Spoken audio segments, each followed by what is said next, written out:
প্রাণ প্রিয় গাইবান্ধাবাসী, এমনিতে রাত হয়ে গেছে, রাত 10টার সময় ঘুমিয়ে পড়ার কথা, এখন বাজে রাত 10টা। সবাইকে নিয়ে ধন্যবাদ জানাচ্ছি আল্লাহকে, যিনি আমাদেরকে মানুষ বানিয়েছেন।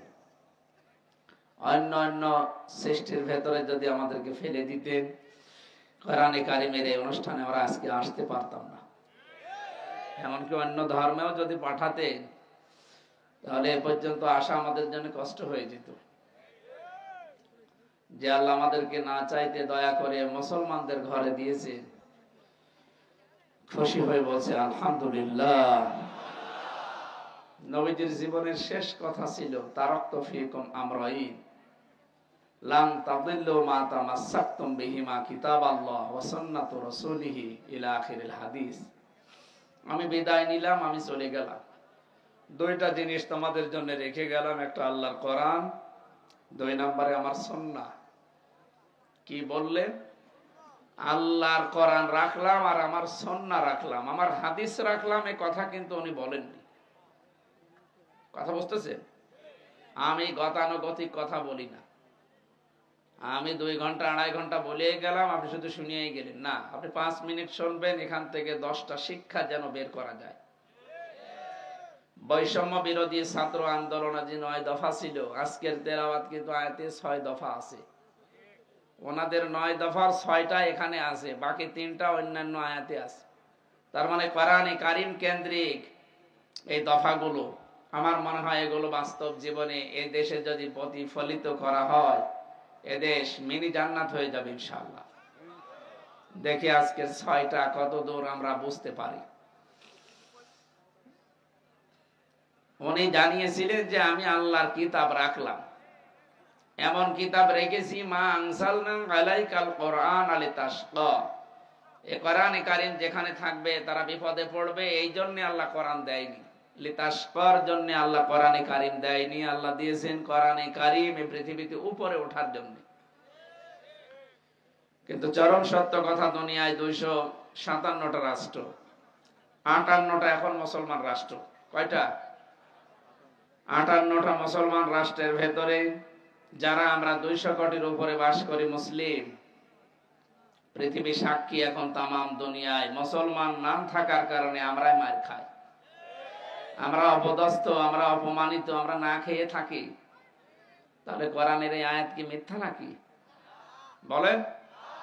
কোনো না কোনো জায়গায় আমাদের রং হয়ে যাচ্ছে, আমরা আবিষ্কার করার চেষ্টা করব আজকে ইনশাআল্লাহ। উনি বললেন আমি আল্লাহর কোরআন রাখলাম, যেটা মানুষের সৌভাগ্যের সোপান। 2 নম্বরে আমি সুন্নাহ রাখলাম। আমি এটা বলতাম না, যেহেতু শব্দটা এসেছে এই জন্য আমি শিক্ষার জন্য বলছি। যারা বলেন আমরা আহলে হাদিস, আপনি একটা ভ্রান্ত ধারণায় আছেন। কারণ আপনি শুধু হাদিস মেনে দুনিয়ার জীবন চালাতে পারবেন না, আপনাকে সুন্নাহ মানা লাগবে। সব হাদিস কি সুন্নাহ, সব সুন্নাহ হাদিস নয়। এখানে বোঝাতে গিয়ে আমরা যদি কেউ বলেন যে আমি শুধু সহিহ হাদিস মেনে চলি, অন্য কিছু মানি না, এ দুনিয়াতে এমন অনেক নিয়ম আছে যেটা শুধু হাদিস মানতে গেলে আপনি শরীয়তের উপরে থাকতে পারবেন না। এখন এই যে পড়ে আসলাম, কেউ যদি আগুনে গরম করা জিনিস খায়, পোড়ানো জিনিস খায়, তাহলে তার ওযু করা লাগে। এ কথা কোনোদিন শুনেছেন? শোনেন, আমি বানালাম এটা, মুসলিম শরীফের হাদিস। কেউ যদি আগুনে পোড়ানো কোনো জিনিস খায়, তাহলে তার ওযু করা লাগবে, তার ওযু ভেঙে যাবে। অথচ বাস্তবতায় যে কিছুক্ষণ আগে আমি চা খেয়ে আসলাম, চা কি গরম করেছে, পুড়িয়েছে কি দিয়ে? কথা বলে না কেন? আমার কি ওযু নষ্ট হয়ে গেছে? তাহলে আপনি যে বলেন আমি হাদিস ছাড়া কিছু মানি না, আমি আহলে হাদিস, আপনাকে বলা লাগবে আমি আহলে সুন্নাহ ওয়াল জামা। যদিও শব্দটা চুরি হয়ে গেছে, এখানে আলেম নেই, আলেমদেরকে বলছি এই শব্দটা আজকে বাংলাদেশে কিছু ভণ্ড সুন্নি নাম নিয়ে এরা চুরি করে নিয়ে গেছে আহলে সুন্নাত ওয়াল জামাতটা। সুন্নি দাবি করে আমার তাহেরি ভাই, ও যদি সুন্নি হয় তা আমরা কি? বলেন তো। সন্নি এ শব্দ তার সাইড মেরে দিয়েছে না? এই জন্য সন্নি কি এ শব্দ আমরা অনেকে না বুঝে আন্দাজে ওদেরকে সন্নি বলে ডাক দেই। সন্নি হচ্ছে আমরা আহলে সুন্নাত ওয়াল জামাত, বিশ্ব নবীর সুন্নাত যারা মেনে চলে। আপনি আল্লাহকে ভালোবাসেন এই কথা বললেই হবে না, এটার প্রমাণ দেওয়ার জন্য রাসূলুল্লাহকে অনুসরণ করা লাগবে, তার সুন্নাহ মেনে চলা লাগবে। আমার প্রশ্ন এখন, রাসূলুল্লাহকে মানা লাগবে কতখানি মানা লাগবে বলেন? উনি যখন রাসূলুল্লাহ হয়েছেন ওই দিন থেকে ইন্তেকাল পর্যন্ত, উনি জন্মের পর থেকে 40 বছর পর্যন্ত পুরো আরব জাহানে কেউ ওনাকে নবী রাসূল বলতো? কে বলতো? মুহাম্মদ বিন আব্দুল্লাহ, আব্দুল্লাহর ছেলে মুহাম্মদ, অথবা আস-সাদিক, আল আমিন, এই সমস্ত নাম দিয়েছিল। উনি 40 বছর বয়সে নবুয়ত পেলেন, পুরা আরব জাহানের ভেতরে ছড়িয়ে দিলেন। কুলিয়া ইউহান্নাস ইন্নী রাসূলুল্লাহি ইলাইকুম জামিআ। সূরা আরাফের 158 নম্বর আয়াতের প্রথম অংশে আছে, হে নবী আপনি দুনিয়ার মানুষকে বলেন তোমাদের সকলের কাছে আমি কিন্তু রাসূল হয়ে এসেছি আল্লাহর পক্ষ থেকে। ইন্নী অবশ্যই আমি রাসূলুল্লাহ, আল্লাহর রাসূল, ইলাইকুম তোমাদের উপরে, জামিআ সবার উপরে। একটু বোঝার চেষ্টা করেন তো এই শব্দটা। উনি এই শব্দের ঘোষণা দিয়েছিলেন কি জন্মের পরে না 40 বছর পরে যখন এই কোরআন পেলেন তখন? তাহলে যারা বলে যে উনি জন্মের থেকেই নবী হয়ে এসেছে, হ্যাঁ এই ঘোষণাটা উনি পাননি। উনি সৃষ্টির প্রথম থেকেই নবী, কিন্তু ঘোষণা পেয়েছেন 40 বছর বয়সে। এই জন্য 1 থেকে 40 বছর পর্যন্ত কোন মানুষ যদি রাসূলুল্লাহকে না মানে, যেমন আব্দুল্লাহ বিন মুহাম্মদ ছিলেন, এ পর্যন্ত যদি কেউ না মানে তা জান্নাতে যাবে না, আল্লাহ ভালোবাসবে না, এমন কথা আমি পাইনি। কিন্তু কোন মানুষ যদি 40 থেকে 63 এই 23 বছরের 1 মিনিটও বলে আমি মানি না, সে সরাসরি জাহান্নামী। এবার আসেন তো কোরআনের আয়াতে আল্লাহ জানিয়েছেন, কুল ইন কুনতুম তুহিব্বুনাল্লাহা ফাত্তাবিউনি ইউহিব্বুকুমুল্লাহ। সূরা আলে ইমরান 31 নম্বর আয়াতের প্রথম অংশে আছে, নবী আপনি বলেন তোমরা যারা বলো আল্লাহ তোমাকে ভালোবাসি, এ দাবি করলেই হবে না, এটার প্রমাণ দেওয়া লাগবে। প্রমাণ হচ্ছে ফাত্তাবিউনি, আমার রাসূলের অনুসরণ করার মাধ্যমে। এখানে যে তাবাউন শব্দটা দেখলেন, তাবাইন, আল্লাহ কিন্তু হাব্বুন দেননি যে রাসূলুল্লাহকে ভালোবাসো আল্লাহ তোমাদেরকে ভালোবাসবে, মাফ করে জান্নাতে দিয়ে দেবে, আল্লাহ হাব্বুন দেননি, দিয়েছেন তাবাউন। অবিধানবেত্তা যারা এই শব্দের ব্যাখ্যায় লিখেছে, তাবাউন মানে দেখে দেখে চলা। আপনার সামনে একজন মানুষ হাঁটে, কিভাবে পা ফেলে, কত ডিস্টেন্সে পা ফেলে, কোথায় হাত নাড়িয়ে যায়, কোথায় মাথা এদিকে ওদিকে তাকায়, ওইভাবে দেখে দেখে চলার নাম তাবাউন। তাহলে রাসূলুল্লাহকে অনুসরণ করা লাগবে 1 থেকে 40 না 40 থেকে 63? বলেন বলেন। কারণ 1 থেকে 40 বছর পর্যন্ত তিনি নিজে ঘোষণাও দেননি যে আমি নবী, আমি রাসূল। পুরো আরব জাহানে কেউ তাকে নামে ডাকতো না, ডাকাডাকি আরম্ভ করেছে 40 থেকে। কথা বলেন না কেন? তাহলে ওনাকে অনুসরণ করা লাগবে, অনুকরণ করা লাগবে 40 বছর থেকে। যা করেছেন একেবারে 23 বছরের জিন্দেগিতে, নবুয়তের জিন্দেগি যেটা, আপনি তাই তাই করবেন, একটা কিছু বাদ দিতে পারবেন না। অনেক যে রাসূলুল্লাহ, কোরআনে কারিমে আল্লাহ পাক কিন্তু তার নাম আব্দুল্লাহ বিন মুহাম্মদ বিন আব্দুল্লাহ শব্দ দেননি। পুরা কোরআনে কোন জায়গায় মুহাম্মদ বিন আব্দুল্লাহ আমি পাইনি, পেয়েছি রাসূলুল্লাহ। হ্যাঁ, মুহাম্মদ শব্দ বললেই সঙ্গে সঙ্গে রিসালাতের ঘোষণা দিয়েছেন, মুহাম্মাদুর রাসূলুল্লাহ ওয়া মা মুহাম্মাদুন ইল্লা রাসূল ক্বাদ খালাত মিন ক্বাবলিহির রাসূল। এরকম 4 জায়গায় আল্লাহ পাক মুহাম্মদ শব্দটা উচ্চারণ করেছেন কোরআনে, যেখানেই মুহাম্মদ বললেন রিসালাতের ঘোষণা দিয়ে তার সম্মানটা আরো বাড়িয়ে দিলেন। এখানে কথা বলেন কেন?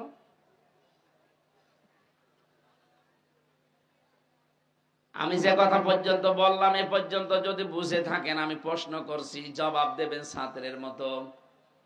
উনি রাসূলুল্লাহর ঘোষণা দিয়েছিলেন জন্মের পরে না 40 বছর বয়সে? কারণ 40 বছরের আগে উনি কোরআন পাননি, আর কোরআন না পেলে এই আয়াত উনি পাবেন কোথায়? এজন্য লাকাদ কানা লাকুম ফি রাসূলিল্লাহি উসওয়াতুন হাসানা, তোমাদের জন্য মহত্তম আদর্শ আমি লুকিয়ে রেখেছি রাসূলুল্লাহর ভেতরে। আল্লাহ কিন্তু মুহাম্মদ বিন আব্দুল্লাহর ভেতরে বলেননি। যারা এই কথা এতদিন ছড়ান উল্টা পাল্টা মানুষকে, যেমন সেই দুনিয়া তৈরি হওয়ার আগেই নবী, হ্যাঁ নবী কিন্তু ঘোষণা তো হয়নি, উনি নিজেই ঘোষণা দিয়েছেন যখন সেখান থেকে আপনাকে মানা লাগবে। 1 থেকে 40 বছর বয়স পর্যন্ত উনি মিথ্যা কথা বলেছেন? বলেননি। উনি ন্যায় বিচার করেছেন? বলেন না। উনি তো জন্মগত ভাবে সত্যবাদী, উনি জন্মগত ভাবে ন্যায় পরায়ণ। নবী হওয়ার আগেই যে কাজগুলো মক্কাতে করেছিলেন, আপনি তাকান ইতিহাসের দিকে, কাবার ওই পাথর বসানো নিয়ে রক্তক্ষয়ী সংঘর্ষ চলছিল, আবহমান কাল থেকে এটা চলে আসছিল। মুহাম্মদ রাসূলুল্লাহ ওই সময় কিন্তু নবী হননি। সাধারণ আমাদের মতো মানুষ মনে করেন মক্কার যে চারটা বড় বড় গোত্রের লোকেরা ছিল, তাদেরকে তিনি ডাক দিলেন, একটা চাদর বিছিয়ে দিলেন, পাথরটা নিজের হাতে চাদরে রাখলেন। 4 গোত্রের 4 জন লিডার যারা, তাদেরকে বললেন 4 কোনা আপনারা চেপে ধরেন, নিয়ে চলেন কাবার কাছে। কাবা শরীফের কাছে নিয়ে নিচে পাথরটা লাগিয়ে এবার বললেন চাদরটা নিয়ে যান। 4 জনের কেউ আর রাগ করে নাই, সবাই খুশি হয়ে গেছে। অথচ এই কাজটা হাজার হাজার বছর ধরেও, শ বছর ধরেও কেউ মানে নিশ্চিন্ত করতে পারে নাই, নিশ্চিন্ন করতে পারে নাই। নবীজি নিজে কয়েক মিনিটের ভেতরে পুরাণ নিরসন করে দিলেন। তার মানে উনি নবী হওয়ার ঘোষণা দেওয়ার আগেই তিনি ন্যায় পরায়ণ, নবী হওয়ার আগেই তিনি সত্যবাদী। কথা বলেন ঠিক কিনা? এবার ওনাকে অনুসরণ করা শুরু করবেন আপনি। আল্লাহ পাক বলেন, কেউ যদি রাসূলুল্লাহকে অনুসরণ আরম্ভ করে, আমি আল্লাহ কি করব জানো? ইউহিব্বুকুমুল্লাহ, আমি আল্লাহ নিজে তাকে ভালোবাসা আরম্ভ করেছি না করব? না না, বোঝেননি। ইউহিব্বু এটা মুজারে, বর্তমান ভবিষ্যৎ, প্রেজেন্ট ফিউচার। কেউ যদি রাসূলুল্লাহকে অনুসরণ আরম্ভ করে, এখন থেকে শুরু করবে, নিয়ত করে লেগে গেছে, আল্লাহ এখন থেকে আপনাকে ভালোবাসা আরম্ভ করবে। আপনার জীবনে যদি এখনো রাসূলুল্লাহর অনুসরণ আরম্ভ না হয়, আপনাকে আল্লাহ এখনো ভালোবাসা শুরু করেনি। কথা না বুঝলে আমি আবার রিপিট করছি। এই দেশে যারা বলে আমি আল্লাহকে ভালোবাসি, এ কথার প্রমাণ দিতে হলে রাসূলুল্লাহর অনুসরণ লাগবে, মাস্ট বি। এখন এই অনুসরণ যখন আরম্ভ করবেন, তখন আল্লাহ আপনাকে ভালোবাসা শুরু করবে। আল্লাহ যদি ভালোবাসে, পুরস্কার আছে এরপরে, ওয়ায়াগফির লাকুম যুনুবাকুম। ইয়াগফির এটা মুজারে, বর্তমান ভবিষ্যৎ, প্রেজেন্ট ফিউচার। জামবুন এক বচন, যুনুব বহু বচন। আল্লাহ পাক বলেন, সত্যি যদি কারো ভেতরে আমি দেখি রাসূলের অনুসরণ আরম্ভ হয়ে গেছে, ওর জীবনের কোন গুনাহ বাকি থাকবে না, সবগুলো আমি আল্লাহ মাফ করে দেব। এরপরে আল্লাহর 2টা সুন্দর নাম তিনি নিয়েছেন, আল্লাহু গফুরুর রহিম। আমি আল্লাহ একদিকে গফুর আর একদিকে রহিম। এবার আসেন তাদের শিক্ষাটাই, যে মানুষগুলো এখনো রাসূলুল্লাহর অনুসরণ আরম্ভ করেননি, আপনি যদি আকাশ দিয়ে উড়েও যান, এখনো আল্লাহর ভালোবাসা আপনি পাওয়াই শুরু করেননি। কথা বলেন না কেন? আপনার বিবেকের কাছে এবার আমার প্রশ্ন, রাসূলুল্লাহকে অনুসরণ করা লাগবে, এ ব্যাপারে কোনো মত পার্থক্য? বলেন বলেন, এখন এই অনুসরণ কি আংশিক না পূর্ণাঙ্গ? এই জায়গায় তো ভেজাল। আজ বাংলাদেশ সহ বিশ্বের বহু মুসলমান আমরা রাসূলুল্লাহকে অনুসরণ করি, কিন্তু আংশিক, পূর্ণাঙ্গ না। পূর্ণাঙ্গ অনুসরণ যারা করেছিলেন আপনি তাকান তাদের দিকে, হযরতে আবু বকর রাদিয়াল্লাহু তাআলা আনহু, হযরতে ওমর রাদিয়াল্লাহু তাআলা আনহু, যাদের নাম আমরা জানি যে পূর্ণাঙ্গ অনুসারী তারা ছিল, তারা প্রত্যেকেই দুনিয়া থেকে জান্নাতের গ্যারান্টি পেয়ে গেছে। আপনি কি মনে করেন আশারায়ে মুবাশশারা ওই 10 জন, শুধু এই 10 জনই, আর জান্নাতি সাহাবী নেই? আল্লাহর নবীর প্রতিটি সাহাবী জান্নাতি, কারণ রাদিয়াল্লাহু আনহুম আছে, এটা হুম জমির বহুবচন। নবীজিকে ঈমান অবস্থায় যারা দেখেছে, ঈমান এনেছে এবং ঈমানের উপরে যাদের মরণ হয়েছে, প্রত্যেকেই সাহাবী, আর প্রতিটি সাহাবী জান্নাতি, এ ব্যাপারে কোনো সন্দেহ? আরো জোরে বলেন।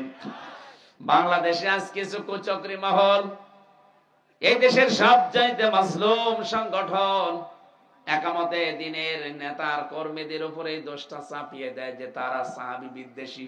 এটা একটা তহমত। এই মিথ্যা তহমত দিয়ে মানুষের ভেতরে ভ্রান্তি তৈরি করেন, আপনি সাহাবী বিদ্বেষী হয়ে মরবেন। কারণ আমি তো সারা জীবন দেখছি, কই তাদের ভেতরে সাহাবী বিদ্বেষের কোনো কিছু পাইনি। আপনি জোর করে চাপিয়ে দেন কোন কারণে? আমি যেটা বিশ্বাস করি না সেটা যদি জোর করে আমার উপরে চাপিয়ে দেন, আমি তো ওটা করি নাই।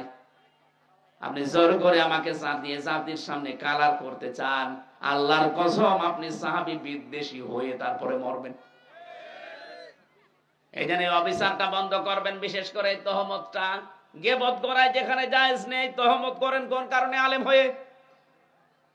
কথা বলেন না, গীবত করাই তো জায়েজ নেই। যদি ওই দোষ আমার ভেতরে থাকেও, তাও আপনি ওই দোষ মানুষকে বলতে পারবেন না। আমার ভেতরে কোনো দোষ থাকলে ওটা যদি মানুষের কাছে বলে বেড়ান, যেটা শুনলে আমি মন খারাপ করতাম, ওইটার নাম গীবত। ওটার নাম কি? আর আমি যেটা করি নাই, ওইরকম কোন দোষ যদি আমার উপরে কেউ চাপিয়ে জনগণের সামনে আমাকে কালার করে, ওটা তহমত, ওটা জেনার চাইতেও খারাপ। আর বাংলাদেশে বহু আলেমের নাম নিয়ে অনেকেই মাজলুম মানুষদের উপরে এই তহমতটা দেয়।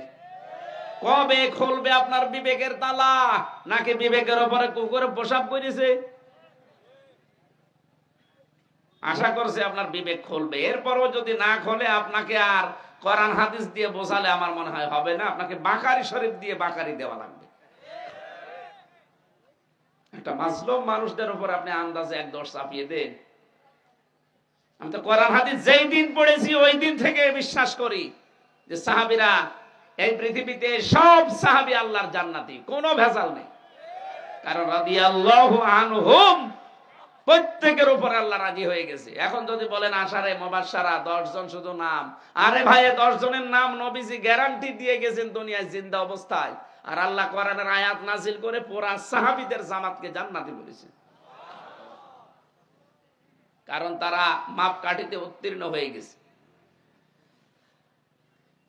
গাইবান্ধাবাসী যে তথ্যটা এখানে নিয়ে এসেছিলাম, বহু মানুষকে আমরা দেখেছি তারা রাসূলের আশপাশে থাকতেন, কিন্তু রাসূলুল্লাহকে তারা অনুসরণ পূর্ণাঙ্গ করেনি, আংশিক করেছে। রাসূলের কথা শুনে নাম রেখেছে, রাসূলের কথা শুনে খাবার খেয়েছে, রাসূলের কথা শুনে রোজা রেখেছে, ইফতারি করেছে। কিন্তু বিশ্বনবী মুহাম্মদ রাসূলুল্লাহর কথায় তারা উহুদের ময়দানে যায় নাই। কথা বলেন না কেন? এই পৃথিবীতে আবারও যদি উহুদের ময়দান কায়েম হয়, ওই মানুষগুলো যখনই পাবেন দেখবেন ওরা উহুদের নাম শুনলেই কেমন কসমস করে, না ওগুলো ফিতনা, ওগুলো দুনিয়ার কাজ, আমরা ওর ভেতরে নেই। বাংলার মানুষেরা বলেন তো, উহুদ কি শেষ হয়ে গেছে? বলেন। সময় যদি আবার আসে উহুদের ময়দানের, আবার ওরকম সময় আসলে হযরতে হানজালার মতো, হযরতে আমির হামজার মতো আবারও ছাপিয়ে পড়া লাগতে পারে। আর আমার তো মনে হচ্ছে বাংলাদেশ এখন ঠিক উহুদের ময়দানে আছে। নবীজি বলেছিলেন উহুদের ময়দানে তোমরা এই জায়গাটা ছাড়বে না, তারা যেহেতু নবীজের এই কথাকে ওভারটেক করে গনিমতের মাল কোড়াতে ব্যস্ত হয়ে গিয়েছিল, খালিদ ইবনে ওলীদ আকস্মিক ভাবে তাদেরকে হামলা করে চোরাগোপ্তা একেবারে কয়েকজনকে লাশ ফেলে দিয়েছিল। এখন যে অবস্থায় আছে আমরা কিন্তু উহুদের ময়দানে আছি। বিজয় হালকা হয়েছে বলে আপনি একেবারে গনিমতের মাল কোড়ানোর মতো চাঁদাবাজি আরম্ভ করেছেন। আজকেও তো গাইবান্ধার সাঘাটাতে চাঁদাবাজি নিয়ে মারামারি চলছে। আমি নাম নিলাম না তাদের। এরা মনে হচ্ছে গনিমতের মাল পেয়েছে। একামতে দিনের একজন ভাই বাধা দিতে গেছে, তারে মেরে মাথা ফাটিয়ে দিয়েছে। আজকে ভিডিও দেখলাম কি চলছে গাইবান্ধায়। আরে ভাই, এখন থালা হাতে পাননি তাই আপনি এই করেন, থালা হাতে পেলে কি করবেন? দেশটা যখন স্বাধীন হয়েছে, যতটুকুই হোক হয়েছে, সাবধান, এদেশে চাঁদাবাজি যেহেতু ইসলামে নেই, ৯৬% মুসলমানের দেশে চাঁদাবাজি আমরা আমাদের জীবন থাকতে করতে দেব না। কেউ করলে নিজেরা তো জীবনে করবই না, কেউ করলে করতেও দেব না। কারণ সৎ কাজে আদেশ করা যেমন, অসৎ কাজে বাধা দেওয়াও যেরকম। আমরা এতদিন এই সৎ কাজে আদেশ, অসৎ কাজে বাধা, এটাকে আমরা অনুরোধ মানিয়ে নিয়েছিলাম। ও বাবা, এটা নামাজ পড়লে হয় না। কিসের নামাজ পড়লে হয় না? ডু ইট, এটা কর, এইটা আল্লাহর হুকুম। নামাজ দিয়েছেন আল্লাহ, রোজ ওখানে তেল মাখাচ্ছে।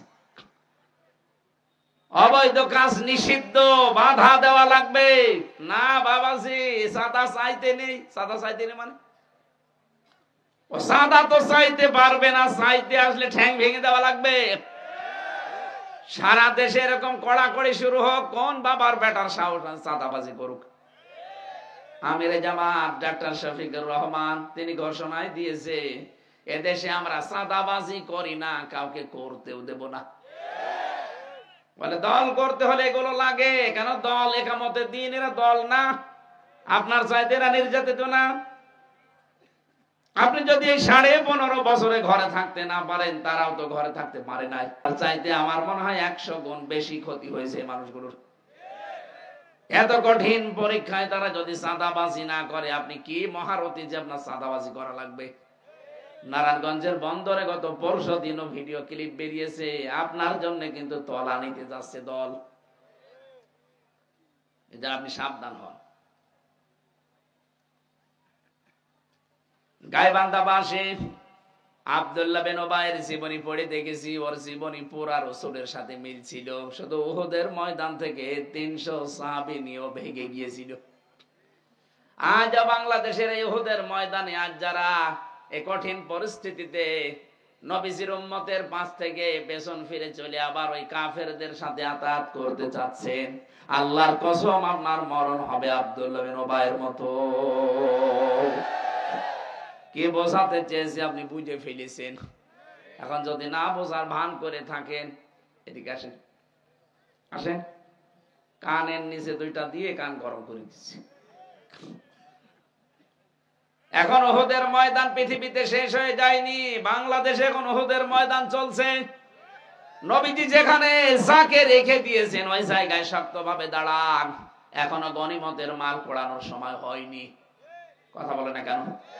প্রতিবেশী নামে কলঙ্করা, প্রতিবেশী নামে কলঙ্করা আমাদের দেশ নিয়ে ষড়যন্ত্র এখনো থামিয়ে দেয়নি। ওরা চট্টগ্রাম নিয়ে নেওয়ার পায়তারায় আছে।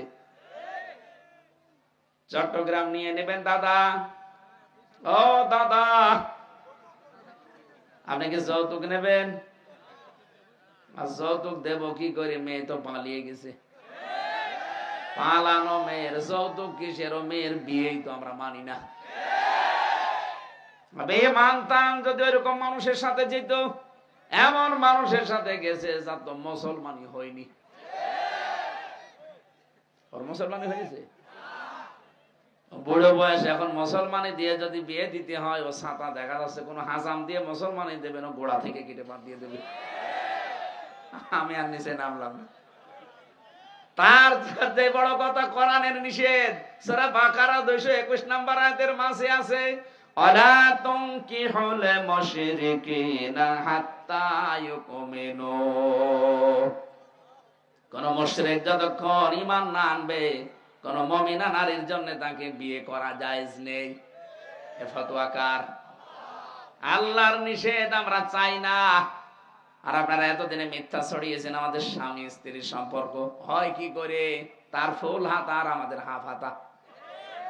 আমাদের হাফ হাতা না, ফুল হাতার সাথে হাফ হাতা যায়। কোন কারণে এসব উল্টো পাল্টা কথা বলেন? আশা করছি আমি আর নিচে নামতে পারলাম না। এরপরও যদি কেউ যদি এই যৌতুকের জন্য পিড়াপিড়ি করেন, আপনার কিন্তু খবর আছে। আপনি দেখতে পাচ্ছেন না কি চলছে? আজকেও সকালে 2 জন পিটানি খেয়েছে এই বাংলাদেশের বিরুদ্ধে উল্টাপাল্টা কথা বলার কারণে। বলেছিল এদেরকে আমরা না খাওয়িয়ে মারবো। আমরা এদেশে এখন যারা আছে শক্ত হয়ে দাঁড়িয়ে গেছে, তোদের দেশ থেকে পেঁয়াজও নেব না, আলুও নেব না, দেখ কি করি। এত খোটা দিয়েছিল কয়দিন যে আমাদেরটা না হলে ওরা মারা যাবে। কই, আমরা তো মারা যাইনি। আমাদের মুসলমান ভাইরা তুরস্ক থেকে, পাকিস্তান থেকে, বিভিন্ন দেশ থেকে এখন খাবার আমাদের জন্য পাঠাচ্ছে।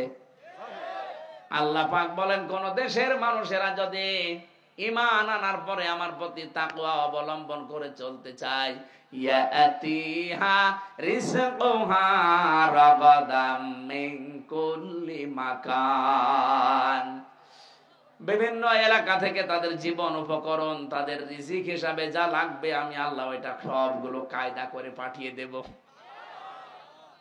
এদের এই সমস্ত উল্টা পাল্টা কথার কারণে আজ পাকিস্তান থেকে জাহাজ ভরে ভরে মাল আসতেছে, তুরস্ক থেকে, চীন থেকে। এই কথা বলছে না? দাদারা এখন যা আরম্ভ করেছে, আমার মনে হয় হার্ট ফেল করে মারা যাবে। গত পরশুদিন ট্রাম্প কি জানিয়েছে দেখেছেন? যে 16 লাখ ভারতীয়কে আমার এই 20 তারিখের জানুয়ারিতে শপথ আছে, এটা হওয়ার পরে ওগুলো সব ফেরত দিয়ে দেব। আমার মনে হয় দাদা ধুতি সামলাতে পাগল হয়ে যাবে। 1-2 জন না, 16 লাখ ভারতীয় সব বসে আছে যে আমেরিকায়। ডোনাল্ড ট্রাম্প যাতে মাতাল হলো, তাহলে ঠিক আছে। কি কথা বোঝেন?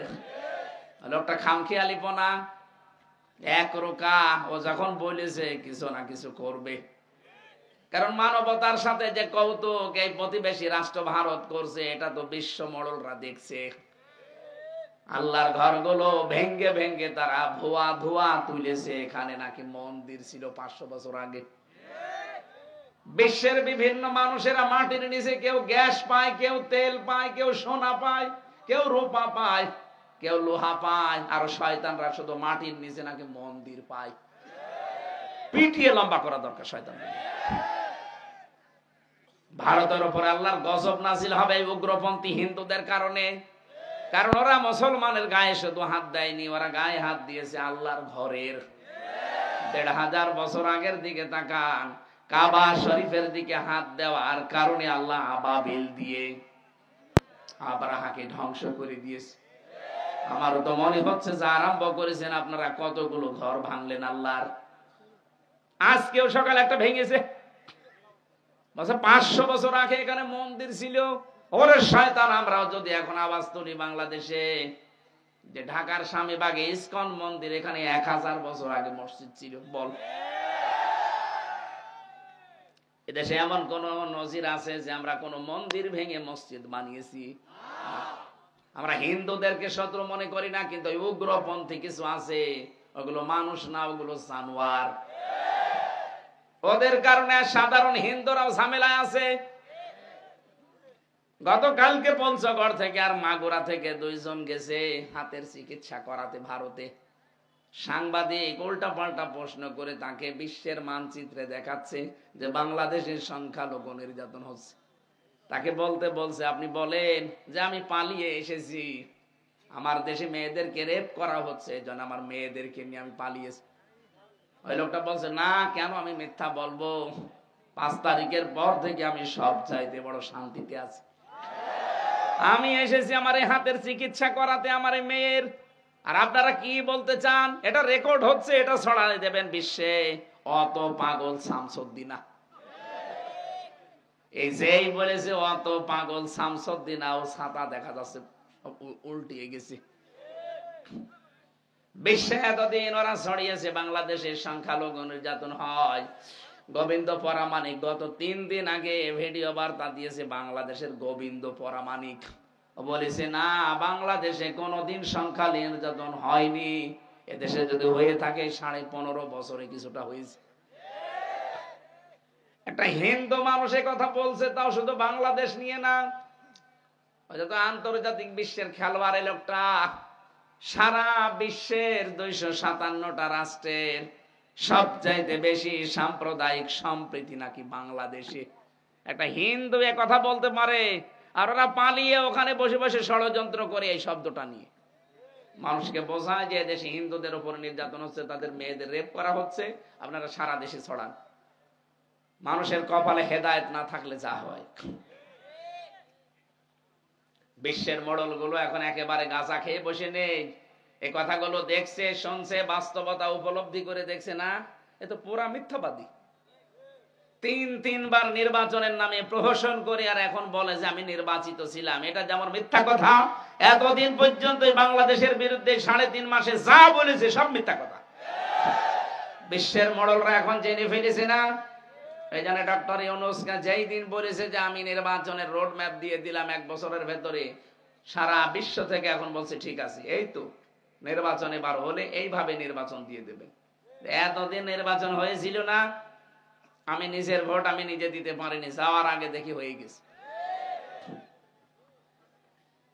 চাচা মারা গেছে আজ 8 বছর আগে, চাচি ভোট দিতে গেছে, বলছে চাচি আপনি একসাথে আপনার জামাইকে সাথে করে আসলেন না, একা আসলেন কেন? কিভাবে আসবো? সকাল বেলায় তো এসেছিল চাচা ভোট দিতে, ওই সময় আসতে পারলেন না। চাচি বলছে কি বলো বাবাজি, তোমার চাচা তো আজ 8 বছর আগে মরে গেছে, কি চলেছে আপনি হিসাব করেন তো। আর এই ভোট নিয়ে আপনি আবার বলেন আমি নির্বাচিত ছিলাম। আপনি মানুষ, চামড়া তো আমার মনে হয় গন্ডারের চাইতে মোটা। গন্ডার কেউ নাকি কাঁতো কুতো দিলে 3 দিন পরে টের পায় যে কাঁতো কুতো লেগেছে। হ্যাঁ, এক লোক শ্বশুর বাড়ি যাচ্ছিল, রাস্তার পাশে দেখছে এক গন্ডার কাঁতো কুতো দিয়েছে, না হাসি না। কি গো, 3 দিন শ্বশুর বাড়ি থাকার পরে আসার সময় দেখে গন্ডার হাসতেছে, ডাক দিয়ে বলে বন্ধু 3 দিন আগে কাঁতো কুতো দিলাম, হাসলে না, আজকে কি হয়েছে তোমার? গন্ডার বলছে বন্ধু 3 দিন সময় লেগেছে চামড়া ভেদ করে কাঁতো কুতো লাগতে। আমার তো মনে হচ্ছে যে 2 বোন বসে আছে, গন্ডারের চাইতেও সমস্যা। এত কাঁতো কুতো দেখছে মানুষ, তারপরে ওদের কোনো লজ্জা নেই। আপনি আর কত উস্কানি দেবেন বলেন তো ভাই, কত উস্কানি দেবেন? আর আপনার উস্কানিতে পড়ে গায়ে যে কয়েকদিন আগে 4 জন মানুষকে জবাই করা হয়েছে, আপনি কি মনে করছেন কেউ কিছু টের পায় না? ডুবে ডুবে জল খান। 7 পন্থীর নাম নিয়ে, জবাইয়ের পন্থীর নাম নিয়ে যেগুলো করছে, এগুলোর বেতনে ইন্ধন আছে কারো না কারো। এই যে ছাত্রলীগের নাম আসতেছে এমনি না, এই কথা বলে না কেন? দেখেন তদন্ত হয় কি বের হয়। এতদিন তো সব বাবা শাহজালাল খালি জামাত আর শিবির আর বিএনপির নামে চালিয়ে দিতেন, এখন টের পাবেন ঠেলা। 4 জনকে যেভাবে হত্যা করেছে, হত্যার ধরন, আর আজকেও ভিডিও দেখালো, নামাজে দাঁড়িয়েছে, নামাজ থেকে টান দিয়ে পিটিয়ে আদামারা করে ফেলেছে। এই দেশে কোন সুস্থ মানুষ এটা করতে পারে না। এটা করতে পারে তারা যারা 2006 সালের 28 অক্টোবর জসিম ভাইকে লোকে বইটা দিয়ে মেরে ফেলেছে। এটার প্রমাণ আগে যেহেতু আপনাদের অভ্যাস আছে, সেইটাই আপনারা প্রতিফলন করছেন। এজন্য তদন্ত করে বের করতে বেশি সময় লাগবে না, বেশি ঝামেলা হবে না, কারণ অতীতের ইতিহাস এইটাই বলে। কথা বলে ঠিক কিনা? যারা জসিম ভাইয়ের মতো মানুষকে রাজপথে লগি বইটা দিয়ে পিটিয়ে হত্যা করার পরে লাশের উপরে ড্যান্স দিতে পারে, তারা এই জবাইয়ের পন্থী মানুষগুলোকে রাতের বেলা যে জবাই করেছে। তদন্ত বের হোক, তার সঠিক কথা বলা যাবে।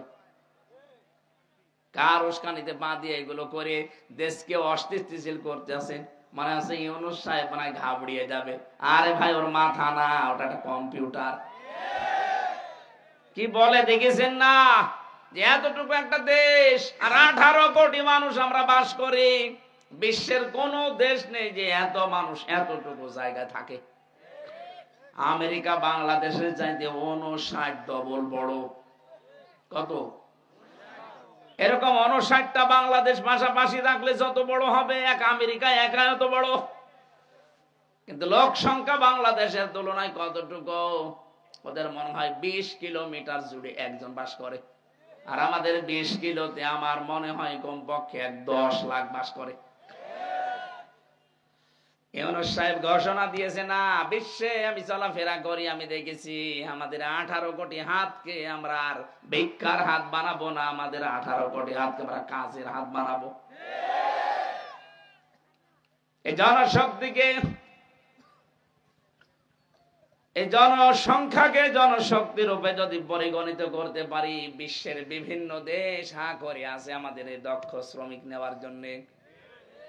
আজকে আকিস গ্রুপের যে হেলিকপ্টার ছিল, পাইলট আমাকে নামিয়ে দিয়েছিল রংপুরে।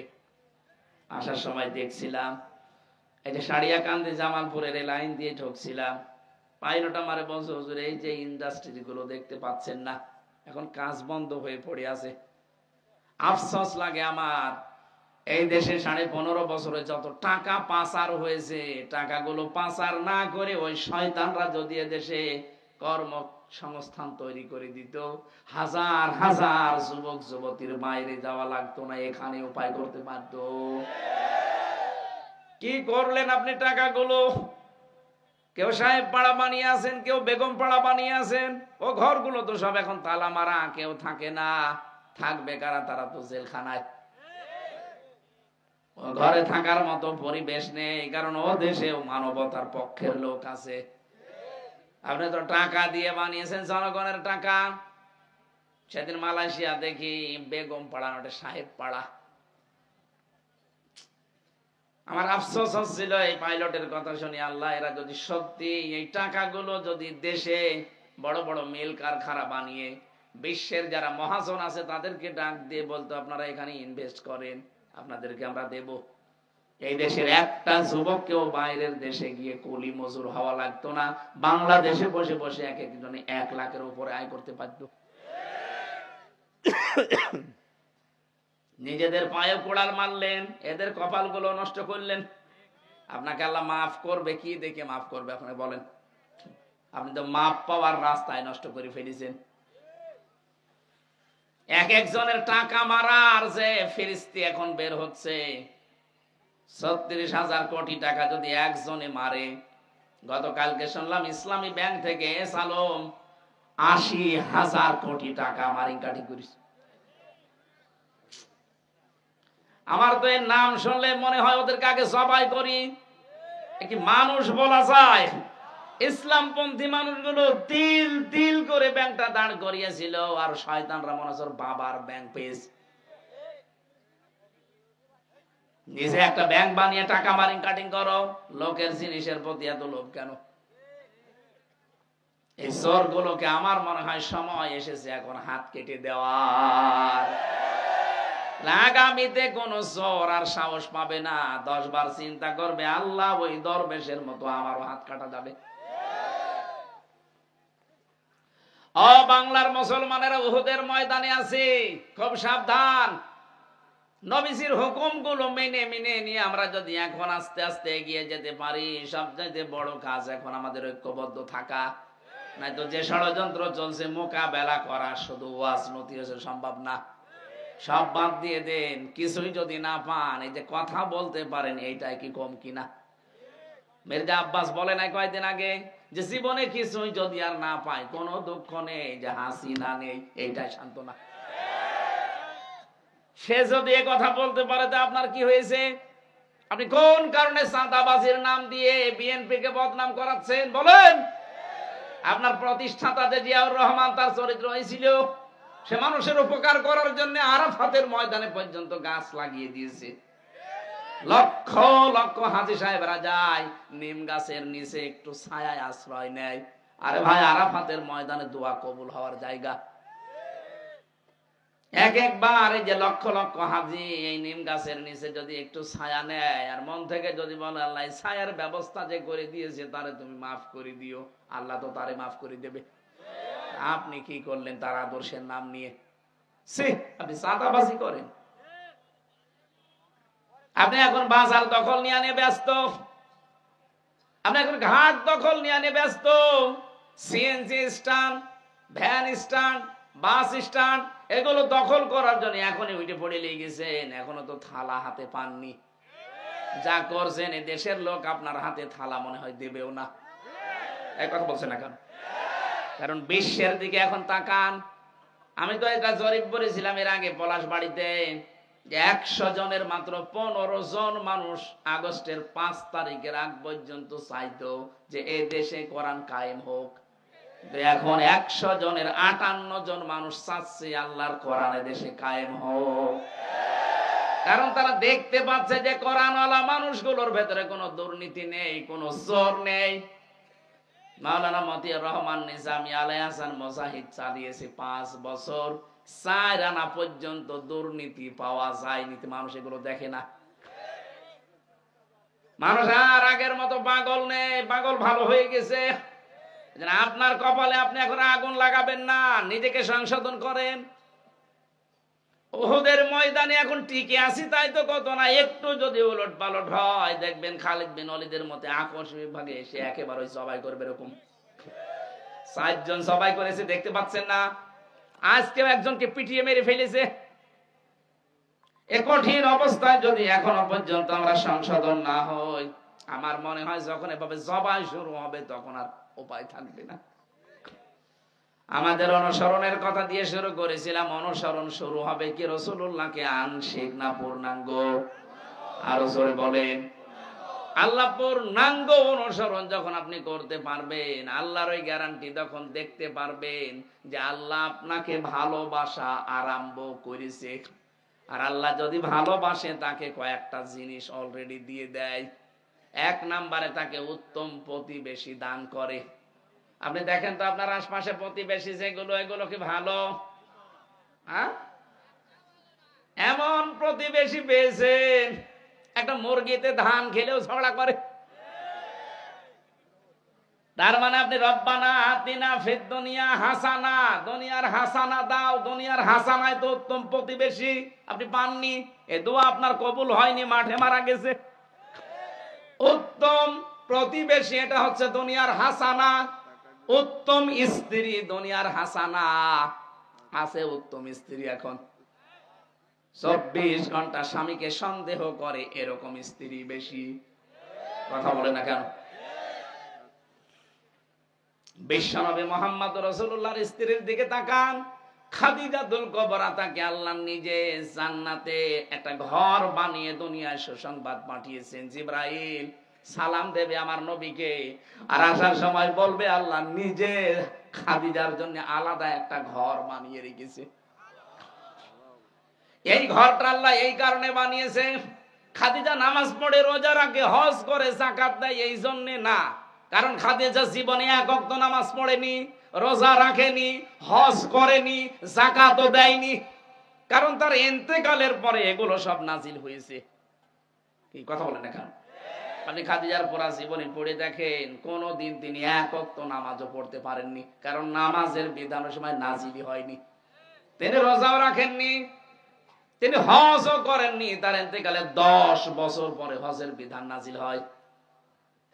তার মানে তার বয়সে তিনি জীবনে যাকাতও দেননি। এরপরেও আল্লাহ তার জন্য জান্নাতে একটা ঘর আলাদা ভাবে বানিয়ে রাখবে, যে ঘরের ভেতরে কোনো নয়েজ নেই, কোনো আওয়াজ নেই।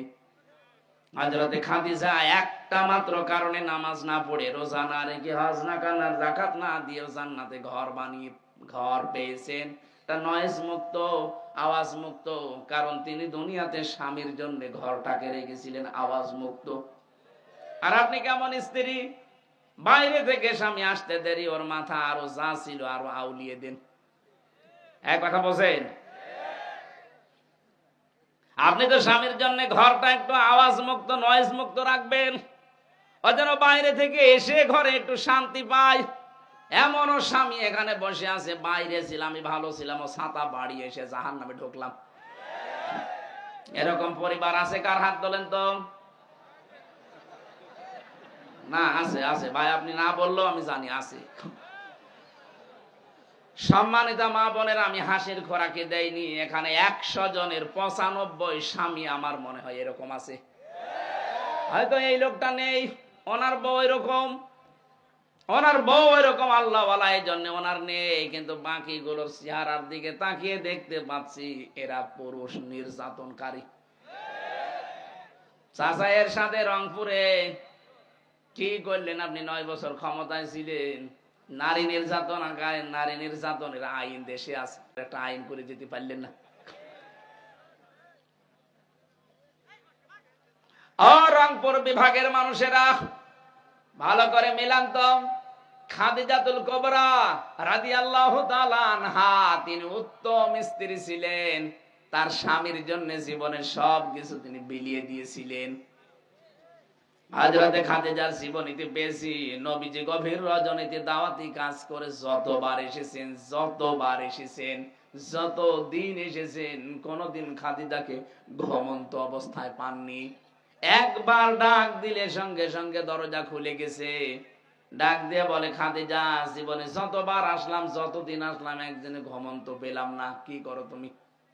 খাদিজা বলে, হে রাসূল, আপনি বাইরে থাকলেন তো টেনশনে থাকি, কারণ 24 ঘন্টা আপনার পেছনে শত্রু লেগে আছে। আপনি যতক্ষণ দিনের দাওয়াতি কাজ শেষ করে বাড়িতে না আসেন, আমার যদি ঘুমও লেগে যায়, আমি এই দরজার সাথে হেলান দিয়ে ঘুমাই।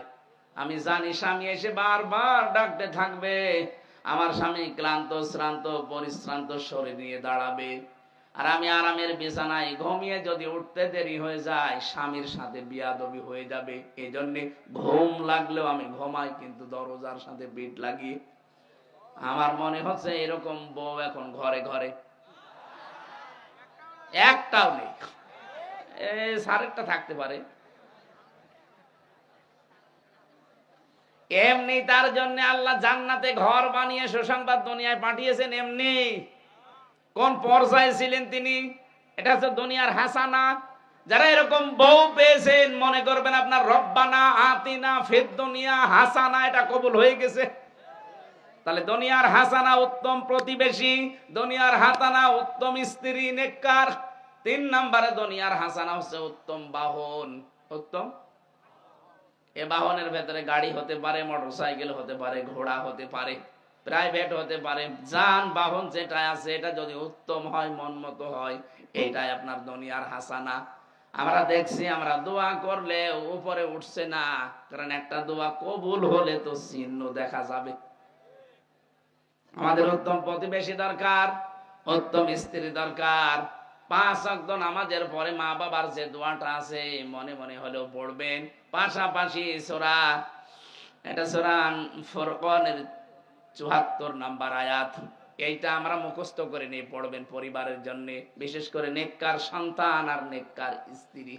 রব্বানা হাব লানা মিন আজওয়াজিনা ওয়া যুররিয়াতিনা কুররাতা আ'য়ুনি ওয়াজআলনা লিল মুত্তাকিনা ইমামা। আল্লাহর কাছে আপনি চাচ্ছেন, আল্লাহ আমাকে নেককার স্ত্রী দাও, এমন সন্তান আমাকে তুমি দান করো, এই সন্তানগুলো এমন ভাবে তৈরি করে দাও যে মানুষগুলোকে দেখলে আমার চোখ শীতল হয়ে যায়, আর তুমি আমাকে মুত্তাকি বান্দা বান্দীদের নেতা বানিয়ে দাও। জোরে বলেন আমিন। সম্মানিত মা বোনেরা, আমি খাদিজার জীবনে থেকে হালকা ট্রাস দিয়েছি, আশা করছি আপনি ওইভাবে গঠন করবেন ইনশাআল্লাহ। তাহলে আমাদের অনুসরণের যে বিষয় এনেছিলাম, আজকে থেকে সিদ্ধান্ত নিয়ে মাঠে নামা লাগবে। এখন থেকে আমি আর আংশিক শুধু দাড়ি রাখা, শুধু জুব্বা গায়ে দিয়া পাগড়ি মাথায় দেওয়া না, আমি নাম রাখা থেকে শুরু করে আন্তর্জাতিক জীবন পর্যন্ত যেখানে যা আছে সব জায়গায় রসুল ছাড়া অন্য কারো অনুসরণ করব না। তাহলে এই আয়াতটা আমার জীবনে আমি পাবো। আল্লাহ আমাকে মাফ করেই শেষ করবেন, আমাকে ভালোবাসা আরম্ভ করবেন। আর ভালোবাসা আরম্ভ করে শেষ না, আমার জীবনের অপরাধ সব আল্লাহ মাফ করে দেবেন। রাসূলুল্লাহ বিদায় হজে যে কথা জানালেন, এই দুইটা মেনে চলার তৌফিক কামনা করে সূরা নাম নাহাল 90 নাম্বার আয়াতটা আমরা পড়েছি। রব্বুল আলামিন বলেন, মানুষকে আপনি এগুলো শোনান, যেহেতু বৈষম্য বিরোধী ছাত্র আন্দোলনের 9 দফার 6টা এই আয়াতের ভেতরে আছে। 1 নম্বরে বৈষম্য বিরোধী ছাত্র আন্দোলনে যারা শহীদ হয়েছে ওরা প্রথম বাক্যেই বলতো উই ওয়ান্ট জাস্টিস। কথা বলছে না কেন? এইটাই প্রথম শব্দ। আল্লাহ পাক বলেন, ইন্নাল্লাহা ইয়া'মুরু বিল আদলি, অবশ্যই আমি আল্লাহ তোমাদেরকে নির্দেশ করছি তোমরা ন্যায় বিচার কায়েম করবা। কি বিচার? আরো জোরে বলেন। এইটাই তো দেশের যুবক তরুণ ছেলে মেয়েরা চাচ্ছিল, যেন ন্যায় বিচার কায়েম করতে চায়। 2 নম্বর হল ইহসান, ওরা বলেছিল আমরা মানবতা দেখতে চাই। এটার বাংলা অর্থ এটা। মানবতা আজ ভুলণ্ঠিত হচ্ছিল। এই বাংলাদেশে আমরা দেখতে পেয়েছি যুদ্ধবন্দী না, কারাবন্দীদের সাথে, তাও অবৈধভাবে, কারাবন্দী তাও স্বাভাবিক ভাবে না, অবৈধভাবে এদের সাথে যে আচরণ করা হয়েছে 15.5 বছরে, আল্লাহর নবী তার জীবদ্দশায় কোনোদিন যুদ্ধবন্দীদের সাথে এত খারাপ আচরণ করেননি। হযরত সুমামা ইবনে ওয়াসাল রাদিয়াল্লাহু তাআলা আনহু, এই লোকটা একজন লিডার ছিল। তার জীবনীতে পড়তে গিয়ে পেয়েছি সে ছিল যুদ্ধবন্দী। এর সাথে নবীজি যে আচরণ পরপর 3 দিন করলেন, লোকটা মুসলমান হয়ে গেল। আর আপনি কি করলেন? মুসলমান দাবি করে। যুদ্ধবন্দী তো আমরা ছিলাম না, আমরা ছিলাম কারাবন্দী, তারপরও অবৈধভাবে। কথা বলেন না কেন? কি করেছেন আপনি আমাদের সাথে? যুদ্ধবন্দীদের সাথে এত খারাপ আচরণ দুনিয়ায় কেউ করে না। বাংলাদেশে 15.5 বছরে কারাবন্দীদের সাথে, বিশেষ করে আলেমদের সাথে যা করা হয়েছে, আয়না ঘরের নামে যাদেরকে রেখেছিলেন অনেকে তাদের নাম পর্যন্ত ভুলে গেছে। স্বাভাবিকভাবে প্রথমে এসে বলতে পারে না যে আমার নাম কি। এই যারা খবিস পাল্টিয়েছে, বাশার আল আসাদ, এই শয়তান যাদেরকে আয়না ঘরে রেখে দিয়েছিল, তারা পর্যন্ত সিরিয়াতে তাদের নাম এখন ভুলে গেছে। আমি একটা চিত্র দেখলাম, এটা আমার এই দেশেও পাওয়া গিয়েছিল। এই দেশে তো হাতের সাথে হ্যান্ডকাপ লাগাতো, আর ওই দেশে দেখলাম পায়ের সাথে শিকল বেঁধে রেখে দিয়েছে। একটা মানুষ 8 বছর, 10 বছর, 20 বছর, 22 বছর পড়ে আছে, কেউ জানে না দুনিয়ায়। ওই লোকটা নিজের নাম কি তাও জানে না। কি করেছেন আপনি? আমার তো মনে হচ্ছে 2024 সালটা আল্লাহ রাব্বুল আলামিন এই পৃথিবীতে বানিয়েছেন স্বৈরাচারদের পতনের জন্য। এটা গেল আমাদের দেশের, কয়দিন পরে বাশার আল আসাদ গেল, আর একটা আছে সামনে, এটাও যাবে। এটা পৃথিবীর স্বৈরাচারের যে 6 জন আছে তার ভেতরও দাদার নাম আছে, আমি নাম নিলাম না। ওইটা যে ধুতি ধরে টান দেওয়া আরম্ভ হয়েছে, এর গদিও গেল গেল। ট্রাম্প সাহেব বলছে আমেরিকা এখন পৃথিবীতে সব এক হয়ে গেলে আমেরিকার সাথে পারা কায়দা নেই। আপনি মুখে বললে তো হবে না, বাস্তবতা। এজন্য ট্রাম্প সাহেব যা বলেছে যদি করে ফেলে, শেষে আমাদেরকে এখন দাদা ভাই বলছে, শেষে বাপ ডাকবে। ইউনূস সাহেবকে আমার মনে হয় বাপ ডাকলো বলে, বলে বাপ একটু বলে দেন, কারণ ওরাও জানে যে ইউনূসের খুঁটি কোথায়। ওর দড়ি শুধুমাত্র ইন্ডিয়া পর্যন্ত না, ওর দড়ি একেবারে জায়গা মতো আছে। এই জন্য তো কিছু বলতে পারে না, যে একটু টাচ দিয়েছিল বাংলাদেশের অশান্ত হলে 7 সিস্টার অশান্ত করে ফেলবো, সব চুপ হয়ে গেছে। কয়েকটা এই যে হকার সাংবাদিক নামে কলঙ্ক, মলম বিক্রেতা, আমার মনে হয় এদেরকে ধরে বাংলাদেশে এই হিজড়াদের হাতে ছেড়ে দেওয়া দরকার, ছিড়িয়ে খেয়ে ফেলবে। প্রথম আমরা ন্যায় বিচার চাই। ছাত্র ছাত্রীরা এইটাই রাজপথে বলেছিল, ওই ওয়ান, বলেন বলেন, আল্লাহ বলেন ন্যায় বিচার কায়েম কর। এখন আদলটা কি? পৃথিবীর যত নবীকে আল্লাহ পাঠিয়েছেন, প্রতিটি নবীর জীবনী আমি কম বেশি পড়ে দেখলাম, কোন নবীকে আল্লাহ আদল দেয়নি। প্রত্যেক নবীকে আল্লাহ দিয়েছিলেন ইনসাফ। কি দিয়েছিলেন? ইনসাফ। আপনি নবীদের জীবনী পড়ে দেখবেন তাদেরকে আল্লাহ ইনসাফ দিয়েছেন। নুন সিন ফা না, নুন সোয়াদ ফা, নিসফুন এর শাব্দিক অর্থ অর্ধেক। এই জন্য নবীরা দেখতাম বিচার করত, কোন নবীর কাছে বিচার আসলে তারা অর্ধেক সমান সমান করে দিত। হযরত সুলাইমানের কাছে বিচার নিয়ে এসেছে দুই মহিলা, একটা ছেলে, দুইজন মা। এক ছেলে দুই মা হয়? হয় একটা আসল একটা নকল। যেহেতু ডিএনএ টেস্ট করার মতো কিছু ওই সময় নেই, কিভাবে পরীক্ষা করে দেবে? ডাক দিয়ে বললেন, ঠিক আছে ছেলেটাকে আমার সামনে রাখো, আমার হাতে তরবারি দাও, আমি একেবারে সমান ভাগ করে দুইজনকে দিয়ে দেই। যেটা নকল মা ওটা বলছে ঠিক আছে আপনি করেন। আসল মা যেটা বলে দরকার নেই, আমার সন্তান আমি দিয়ে দিলাম, ও বেঁচে থাক। সুলাইমান নবী বুঝে ফেলেছেন যে আসল মা কোনটা।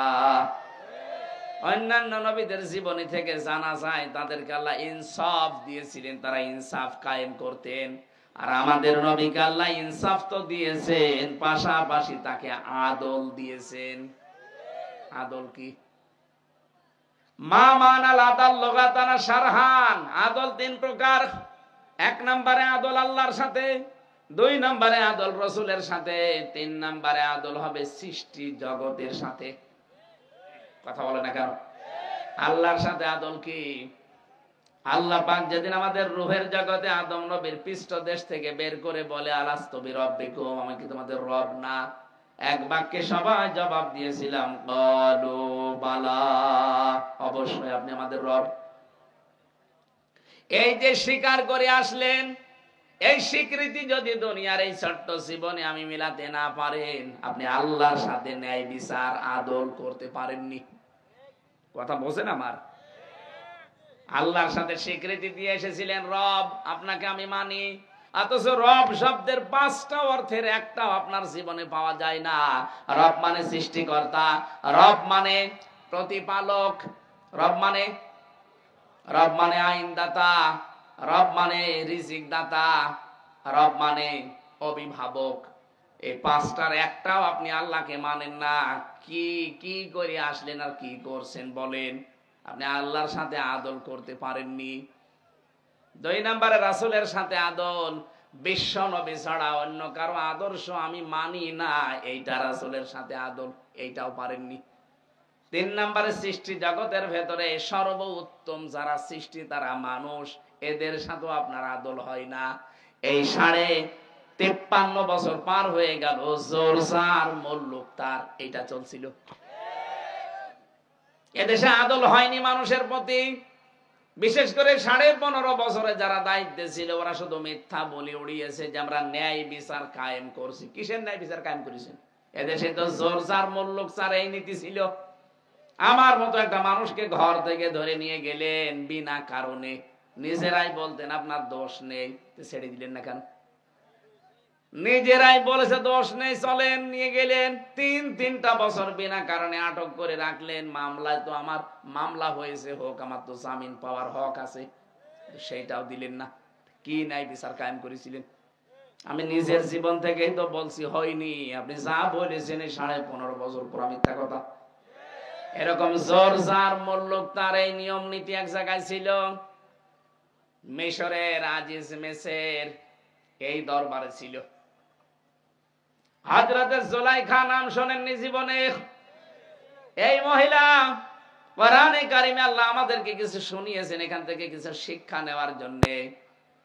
আমি সূরা ইউসুফ থেকে কয়েকটা আয়াত পড়ছি শিক্ষার জন্য। রব্বুল আলামিন বলেন, রাওয়াদাতুহুল্লাতী হুয়া ফি বাইতিহা আন নাফসিহি ওয়া গাল্লাকাতিল আবওয়াবা ওয়া ক্বালাত হাই তালাক। এখানে যারা আরবি গ্রামার বোঝে, আরবি তাসবিদ বোঝে, এখানে কিরাত আছে কিন্তু 4টা। অগাল্লাকাতিল আবওয়াবা ওয়া ক্বালাত হাই তালাক, অকালাতি হি তালাক, অকালাতি হি তালাক, অকালাত হালুম্মা লাক। 4টা কিরাতে পড়া যায়। 4টার অর্থ এক হবে। আল্লাহ পাক বলেন যে মহিলা তার প্রতি আকর্ষণীয় লোভনীয় হয়ে তাকে ডাক দিয়েছিল, এদিকে আসো, আমরা দুইজন মিলে কাম চরিতার্থ করি। ঘরের দরজাগুলো একটা একটা করে সব বন্ধ করে ইউসুফ নবীকে যখন ডাক দিয়েছে, পোড়াটা তাদের দুইজনের কন্ট্রোলে ছিল। এরপর নবী ইউসুফ নিজেকে ওইদিকে ঝুঁকিয়ে দেননি। রব্বুল আলামিন বলেন, ক্বালা মাআযাল্লাহি ইন্নাহু রাব্বী। হযরত ইউসুফ বলেছিলেন, আমি আল্লাহর সাহায্য চাই। ও যুবক ভাই এবং বোনেরা, এখান থেকে আমাদের শিক্ষা কি? আজ বাংলাদেশে জেনা, বিশেষ করে চোখেরটা আর হাতেরটা অহরহ ছড়িয়ে পড়ছে। মোবাইলের মাধ্যমে হাত দিয়ে, চোখ দিয়ে রাস্তাঘাটে জেনা ছয়লাভ চলছে। এখন থেকে যদি এই জেনা থেকে বাঁচার জন্য চেষ্টা করেন, শুধু দোয়া দরুদ পড়ে হবে না, দুইটা ঔষধ খাওয়া লাগবে। সূরা নূর 18 নাম্বার পারা 12 নাম্বার পৃষ্ঠা 7 নাম্বার লাইনের 30 নাম্বার আয়াতটা, কুল্লিল মুমিনিনা ইয়াগুদ্দু মিন আবসারিহিম ওয়া ইয়াহফাযু ফুরুজাহুম যালিকা আযকা লাহুম। আল্লাহ পাক বলেন, নবী আপনি মুমিন পুরুষদেরকে বলেন তারা যেন বড় নারী দেখলে চোখকে নিম্নগামী করে। এই ঔষধটা এখন থেকে আমল করা লাগবে। এখন বের হওয়ার পরে রাস্তায় কোন মহিলার সামনে পড়লে, হ্যাঁ, ও যদি মা হয় তাকাবেন, যদি আপন বোন হয় তাকাবেন, যদি নিজের মেয়ে হয় তাকাবেন, যদি পুত্রবধূ হয় তাকাবেন, নিজের ভাইয়ের মেয়ে হয় আপন ভাইয়ের, নিজের আপন বোনের, এরকম দুধ মা হয় আপন দুধ মা, এরকম যদি 14 জনের ভেতরে একজন সামনে পড়ে আপনি তাকাবেন, অসুবিধা নেই। কিন্তু এর বাইরে দুনিয়ায় যেই হোক যদি সামনে পড়ে যায়, আমি সহ প্রত্যেকের সঙ্গে সঙ্গে চক্ষু নিম্নগামী করা লাগবে। এক কথা বলছে না কেন? হ্যাঁ, আপনার মন চাইবে, আপনার আর যৌবন কতটুকু আছে। এক একজন নবীকে আল্লাহ আমির হামজার মতো 100 হামজার যৌবন দিয়েছিলেন। আল্লাহর নবী বলতেন, আমার এই হাতের ভেতরে 100 মুহাম্মদ আলীর শক্তি আছে। 100 জন মুহাম্মদের শরীরে যে শক্তি আছে, আমি মুহাম্মদুর রাসূলুল্লাহর এক হাতে সেই শক্তি আছে। ওনার হাতে যদি শক্তি থাকে, ওনার যৌবনে এরকম শক্তি ছিল। কথা বলেন ঠিক কিনা? হযরতে ইউসুফ এত বড় যৌবন থাকার পরেও তিনি বলেছিলেন, আমি আল্লাহর সাহায্য চাই।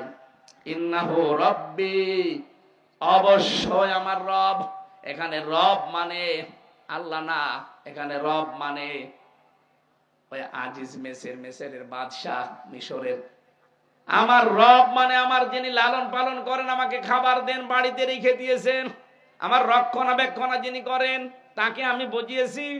আহসানা মাসওয়ায়া, সর্বোত্তম ব্যবস্থা তার ভেতরে আছে, আমি পেয়েছি। সে এখন বাড়িতে নেই, তার আমানতটা আমি খেয়ানত করব কোন কারণে? ইন্নাহু লা ইউফলিহুজ যালিমুন, কোন জালিম কোনদিন সফল হচ্ছে না, হবেও না। এই আয়াতটা যে কত বাস্তব তার প্রমাণ বাংলাদেশ। জালেমরা সফল হচ্ছে না, হবে না। আগামী থেকেও যদি জুলুমের চিন্তা ভাবনা করেন, এই আয়াত থেকে শিক্ষা নেবেন। কোন জালেম আজ পর্যন্ত সফল হয়নি, কিয়ামত পর্যন্ত হবেও না। কোন জালেম যদি সফল হয়ে যায়, তাহলে কোরআন মিথ্যা হয়ে যাবে। এক কথা বলে না কেন? তাহলে আমাদের এখানে ঔষধ প্রথমটা গেল কি? বড় নারী দেখলে চোখ নিচের দিকে করবেন। 2 নম্বরে যৌবনটা, বিশেষ করে যৌনাঙ্গ হেফাজত করা লাগবে সাধ্য মতো। আপনার যদি বিয়ের প্রয়োজন হয়, হ্যাঁ, আপনি অসহায় বিধবা দেখবেন, অসহায়, একদিকে এতিম অসহায়, 2 নম্বরে বিধবা, 3 নম্বরে স্বামী পরিত্যক্তা। এই 3 প্রকার মেয়ে লোককে যদি আপনি সাহায্য করতে চান, সমর্থ থাকে, বিয়ে করে আপনি নিয়ে আসতে পারেন। তাছাড়া আনন্দ করবেন, চেহারা ভালো, উল্টা পাল্টা না। এই জন্য আনন্দের জন্য ইসলাম বিয়ের অনুমতি দেয়নি। কারণ যে আয়াতগুলো আমরা বলি যে মাসনা সুলাসা রুবা, 2 2 3 3 4 4 বিয়ে করো, এর আগে আয়াত পরের আয়াত এতিমদের আলোচনা আছে। আমরা এটাকে আজ কলুষিত করে ফেলেছি ইসলামের নাম নিয়ে। আমি আপনাকে বিয়ে করতে নিষেধ করছি না, করবেন, কিন্তু ওই উদ্দেশ্য থাকা লাগবে যে আমি একটা অসহায়ের পাশে দাঁড়াবো, একটা বিধবার পাশে দাঁড়াবো। অথবা খুব বেশি হলে একটা স্বামী ত্যাক্তা পরিত্যক্তা মহিলা আছে, তালাক প্রাপ্তা, তার পাশে দাঁড়াবো।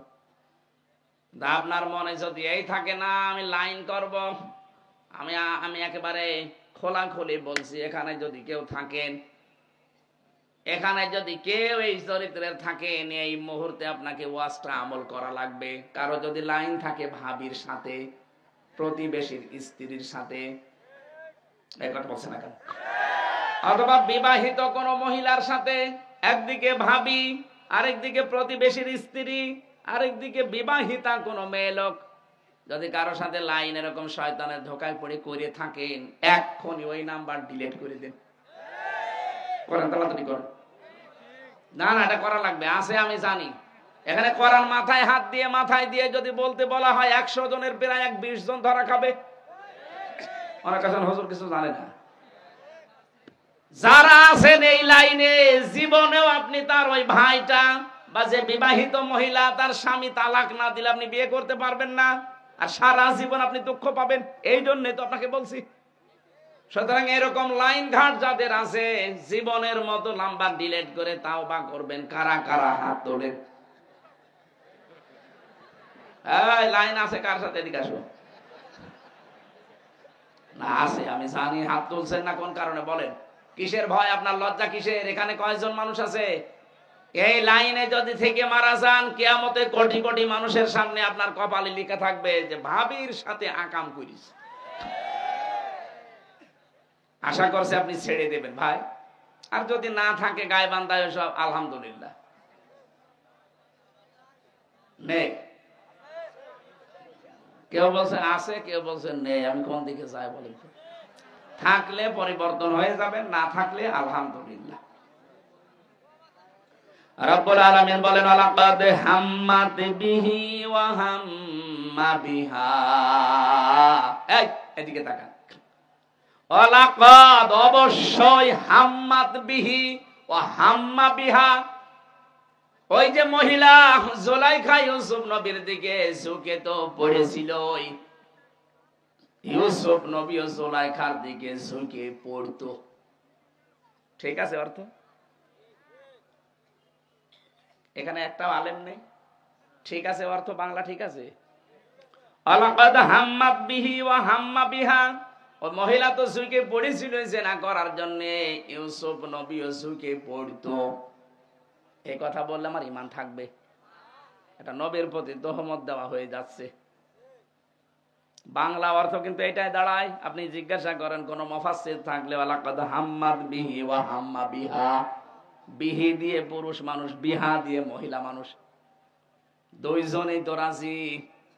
আর প্রশ্ন আসতে পারে ইউসুফ নবী, হ্যাঁ, কারণ তিনিও তো মানুষ। কি আমার মতো সলিমদ্দির যদি কোনো কিছু দেখলে উল্টা পাল্টা মনে হয়, ইউসুফ নবীর ভেতরে তো সলিমদ্দির মতো যৌবন নাই, 100 পুরুষের যৌবন ছিল। আর যার সামনে দাঁড়িয়ে আছে অত কালি না, অত জুলাইখা। বিশ্বের সুন্দরী মহিলাদের ভেতরে সে একজন। তাও পোশাক পরে দাঁড়িয়ে থাকলে তো হয় পুরা উলঙ্গ হয়ে দাঁড়িয়ে আছে। বলেন এ কঠিন পরিস্থিতি নিজের যৌবনকে চাপ দিয়ে রাখা কত কঠিন পরিস্থিতি ছিল।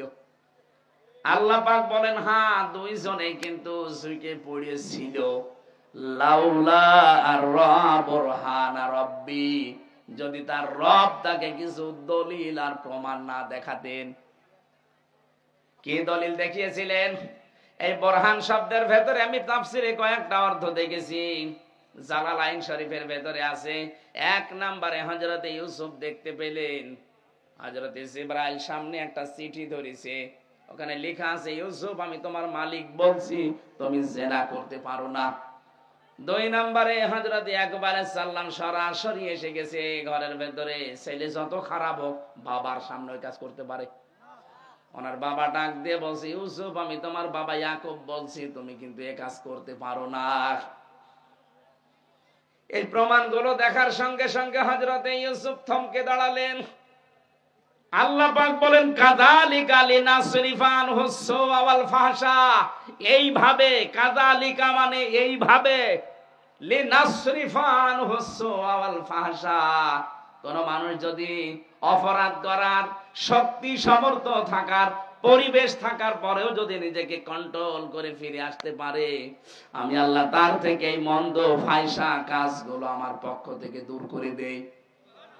ইন্নাহু মিন ইবাদিনাল মুখলাসিন, কারণ সে আমার মুখলেস বান্দাদের অন্তর্ভুক্ত। আমরাও যদি এরকম সাহায্য পেতে চাই, চরিত্রের মহা দুর্যোগের সময় আমাদেরকেও কিন্তু কঠোর সিদ্ধান্ত নেওয়া লাগবে। হযরত ইউসুফের এই পরিবেশ আমাদের সামনেও মাঝে মাঝে আসার সম্ভাবনা নেই।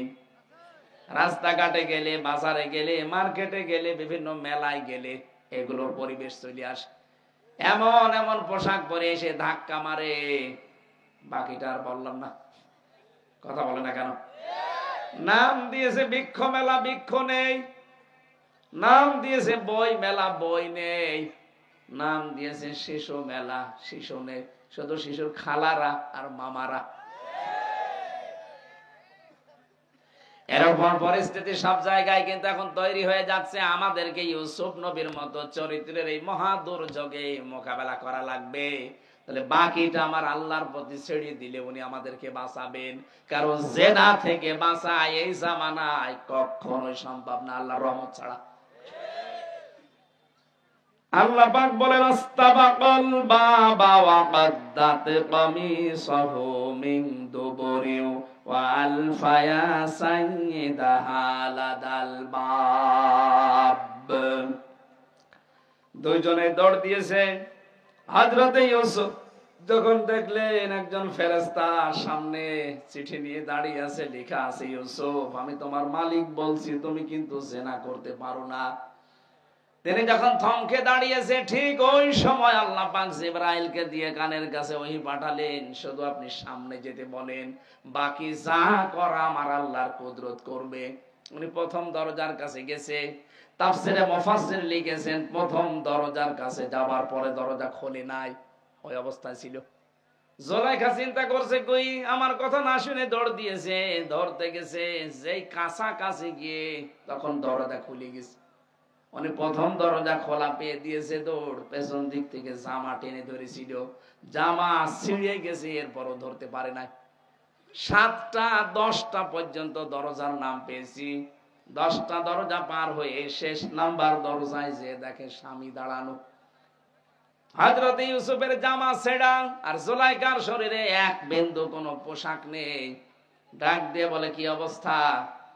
কথা বলার আগেই জুলাইখা কেঁদে ফেলেছে। এখান থেকে একটা শিক্ষা পাওয়া যায়, এই যে কথা বলার আগেই যারা কেঁদে ফেলে এরা কিন্তু জুলাইখার উত্তরসূরি। এই জন্য আল্লাহ জুলাইখার নামে একটা আয়াত নাযিল করতে গিয়ে বলেছেন, এই যে আয়াতটা, ইন্না কাইদা কুন্না আযীম। আল্লাহ পাক তো ইন্না কাইদি দিত বা কায়দা কুন্নি দিত, কা দিত, কি দিত, কি দিলে অর্থ হয়ে যেত ইন্না কায়দা, কি দিলে অর্থ হয়ে যেত। আল্লাহ কে না দিয়ে কোন না দিলেন বহু বচন কেন, এক বচন না দিয়ে? কাজটা তো এক মহিলা ঘটিয়েছে।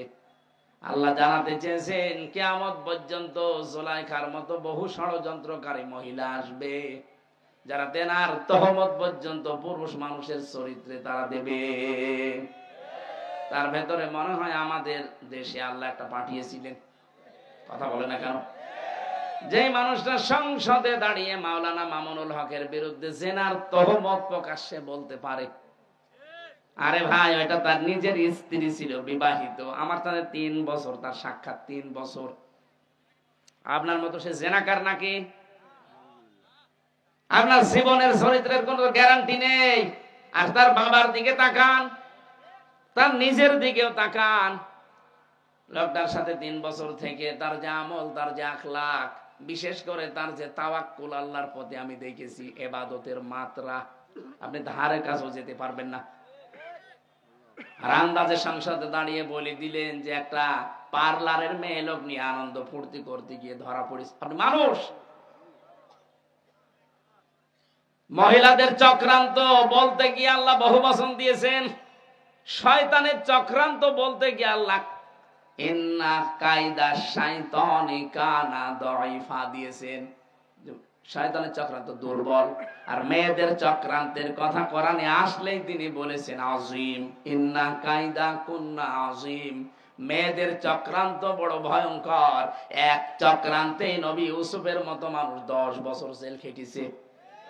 আর এক চক্রান্তে আমাদের এদেশের আলেম ওলামারা অনেকে 3-4 বছর, 5 বছর, 10 বছর জেল খাটতেছে।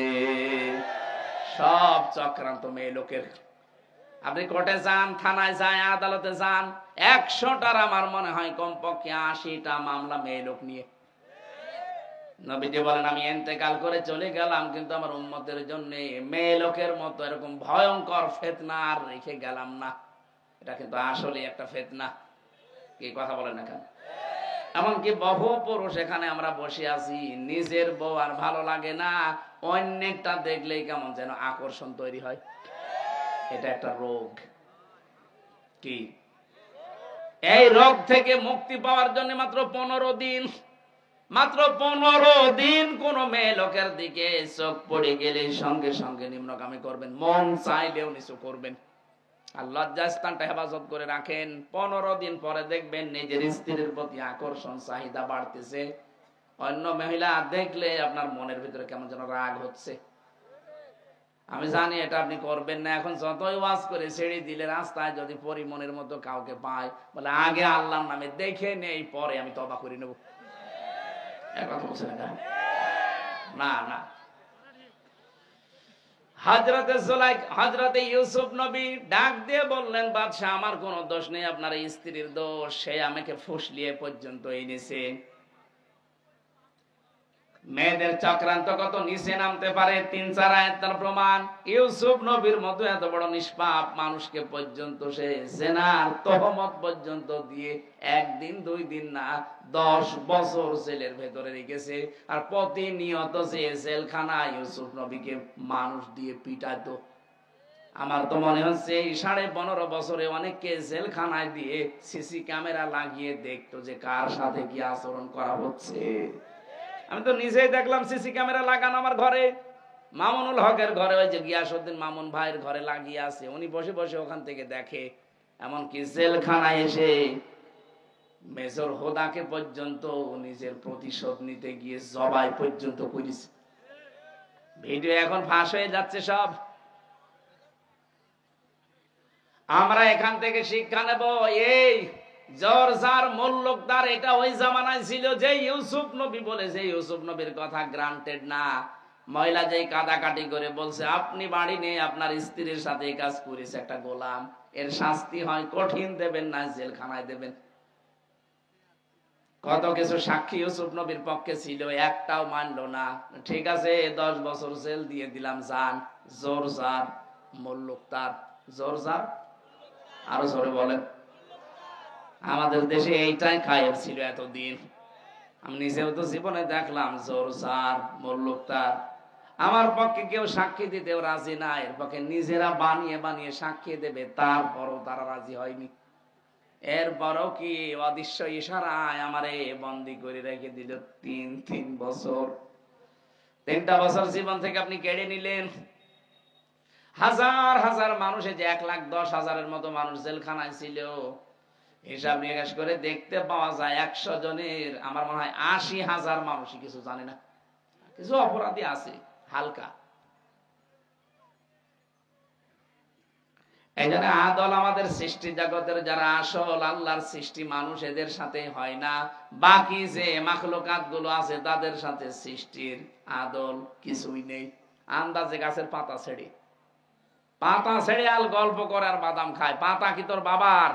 ওটা তো কাঁচা পাতা, জিকির করছিল আল্লাহ, ছিঁড়ে ফেলে দিলে জিকির বন্ধ হয়ে গেল। সব জায়গায় আদল আছে, ইনসাফ আছে।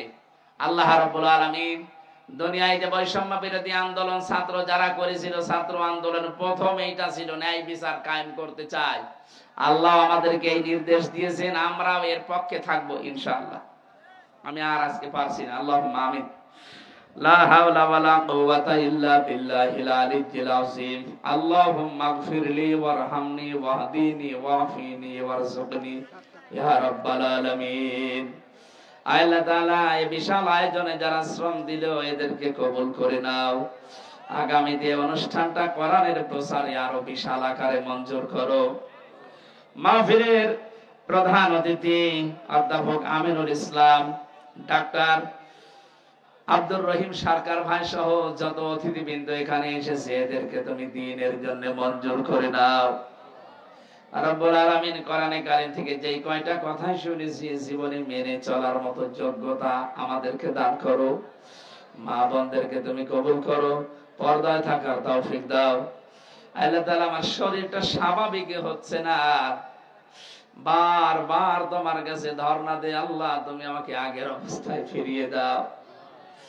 কে খাওয়িয়েছে ওরা জেলখানায় আমি জানি না, আল্লাহ আমার শরীরটা ভেঙে গেছে একেবারে। কথা বললেই বুকে ব্যথা করে, কথা বললেই কণ্ঠে ব্যথা করে। তোমার কাছে আমি সাহায্য চাই, আমাদের জাতির পিতা ইব্রাহিম নবীর মতো, ওয়াইদা মারিদতু ফাহুয়া ইয়াশফিন, আমি যখন অসুস্থ হই তুমি তোমাকে শিফা দাও। আল্লাহ মেহেরবানি করে আমার কণ্ঠটা, আমার শরীরটা তুমি আগের অবস্থায় ফিরিয়ে দাও। আল্লাহুম্মা গফিরলি ওয়ারহামনি ওয়াহদিনি ওয়াফিনি ওয়ারযুকনি ইয়া রাব্বাল আলামিন। এই মাহফিলের বরেণ্য সদস্য যারা আছে আল্লাহ এদেরকে তুমি দ্বীনের জন্য মঞ্জুর করো। এলাকায় মাটির নিচে যারা আছে কোরআনের জন্য তাদেরকে মাফ করে দাও। ডাক্তার সোনা ভাইকে তুমি কবুল করো। কত মানুষ এই মাহফিলের জন্য শ্রম দিয়েছে, যে যেভাবে এগিয়ে এসেছে আল্লাহ তোমার রহমত তার দিকে এগিয়ে দাও। আলহামদুলিল্লাহি রাব্বিল আলামিন, লা ইলাহা ইল্লাল্লাহু মুহাম্মাদুর রাসূলুল্লাহ। আমার বই লেখা আছে, লিখিত বই ছিল জেলখানার, এখানে আছে মেয়েদের জন্য আর পুরুষের জন্য। এখান থেকে নিয়ে যান, স্টেজে আছে মনে হয়, এখানে আছে, এখান থেকে নিয়ে যান, কাজে লাগবে। এটা মেয়েদের জন্য আর পুরুষের জন্য দুইটা।